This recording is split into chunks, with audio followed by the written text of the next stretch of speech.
তপন কুমার দাস শহরের কোনো পরিবারের সোনার চামচ মুখে নিয়ে জন্মগ্রহণ করেননি। তিনি জন্মেছেন উদয়পুর মহকুমার বাকমা এলাকার প্রত্যন্ত গ্রাম গর্জনমুড়ায়। দারিদ্র্যের সঙ্গে লড়াই সংগ্রাম করেই তিনি উঠে এসেছেন রাজ্যের সংবাদ জগতের মধ্য গগনে। সে গর্জনমুড়া থেকে 2000 সালের প্রথম দিকে শুরু করেছিলেন পত্রপত্রিকায় লেখালেখি। দারিদ্র্যের সঙ্গে লড়াই করেও সমাজ সেবায় ছিলেন তিনি ভীষণভাবে নিবেদিত।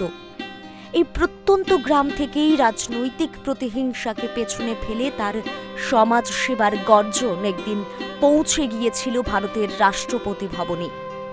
একসময় ছিনিয়ে আনেন সমাজ সেবায় রাষ্ট্রপতি পুরস্কার।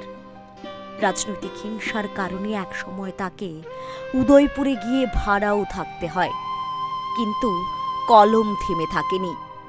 একসময় চলে আসেন আগরতলায়। বিভিন্ন কাগজে লেখালেখি চালিয়ে গেছেন সততা এবং নিষ্ঠার সঙ্গে।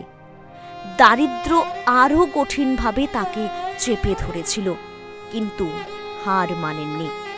স্বল্প বেতনেও পরিবার নিয়ে চালিয়ে গেছেন সংগ্রাম। ঘনিষ্ঠদের কাছে এভাবেই নিজের দুঃখ বেদনা এবং কষ্টের কথা তুলে ধরতেন একান্তে।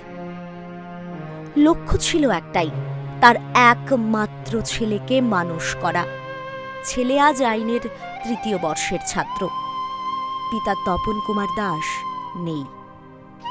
কে জানে তিনি তার স্বপ্নকে ছেলের মাধ্যমে পূরণ হওয়ার সুখ ঊর্ধ্ব জগতে কখনো পাবেন কিনা। গত 7 বছর ধরে যুক্ত ছিলেন তিনি রাজ্যের অন্যতম সংবাদ প্রতিষ্ঠান টাইমস 24 নেটওয়ার্কের সঙ্গে। এখানে খুঁজে পেয়েছিলেন নিজের একটা নির্ভরযোগ্য ঠিকানা। মৃত্যুর আগের দিন পর্যন্ত ছিলেন এই প্রতিষ্ঠানের সঙ্গে যুক্ত। শনিবার ভোর রাতে নেতাজি চৌমুহনীর ভাড়া বাড়িতে হৃদরোগে আক্রান্ত হয়ে মাত্র 48 বছর বয়সে শেষ নিঃশ্বাস ত্যাগ করেন রাজ্যের কৃতি সাংবাদিক তপন কুমার দাস।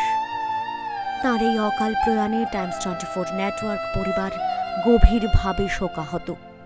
এই পরিবারের পক্ষ থেকে প্রয়াত তপন কুমার দাসের পরিবার পরিজনদের প্রতি রইল গভীর সমবেদনা। টাইমস 24 নেটওয়ার্ক পরিবার প্রয়াত তপন দাসের বিদেহী আত্মার চিরশান্তি কামনা করছে। ত্রিপুরা ইলেকট্রনিক্স মিডিয়া সোসাইটির পক্ষ থেকে তপন দাসের অকাল মৃত্যুতে গভীর শোক জ্ঞাপন করেছে এবং তার পরিবার পরিজনদের প্রতি সমবেদনা জানিয়েছেন। শোকবার্তা জানানো হয়েছে তপন দাসের অকাল প্রয়াণে রাজ্যের ইলেকট্রনিক্স মিডিয়ার অপূরণীয় ক্ষতি হয়েছে। প্রয়াত তপন দাসের বিদেহী আত্মা যেখানে যে অবস্থাতেই থাকুক, টাইমস 24 নেটওয়ার্ক পরিবার সর্বদাই মনে করবে রাতের সব তারাই আছে দিনের আলোর গভীরে। এই পরিবারের সকল সদস্যের হৃদয়ে তুমি রবে নীরবে। হে বন্ধু থাকবে চির অম্লান, চির অক্ষয় এবং চির উজ্জ্বল। Bureau report, Times 24।